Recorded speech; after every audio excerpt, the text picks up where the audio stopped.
वरती विडा टाकलेला होता आणि पण त्यावेळेस छत्रपती शिवाजी महाराज हे फक्त मुठभर मावळे घेऊन तिथे उपस्थित होते.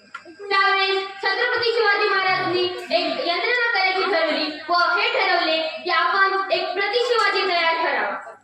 त्यावेळेस शिवा काठी हे पुढे आले आणि ते म्हणाले, राजा मी प्रतिशिवाजी बनण्यासाठी तयार आहे, राजा मी प्रतिशिवाजी बनण्यासाठी तयार आहे. त्यावेळेस छत्रपती शिवाजी महाराज म्हणतात, अरे शिवा, प्रतिशिवाजी बनणे एवढी सोपी गोष्ट नाही रे, एवढी सोपी गोष्ट नाही. त्यावेळेस शिवा काशीत म्हणतात, राजा माझ्यासारखे हजारो लाखो शिवा काशीत मेले तरी चालेल, राजा माझ्यासारखे हजारो लाखो शिवा काशीत मेले तरी चालेल, पण तुमच्यासारखा शिवसूर्य हा मरता कामा नाही, राजा तुमच्यासारखा हा शिवसूर्य मरता कामा नाही, राजा मरता कामा नाही. त्यावेळेस छत्रपती शिवाजी महाराज यांच्या डोळ्यात अश्रू आले आणि ते म्हणाले की माझ्यावर हे तुमचे प्रेम पाहून मला अश्रू आले.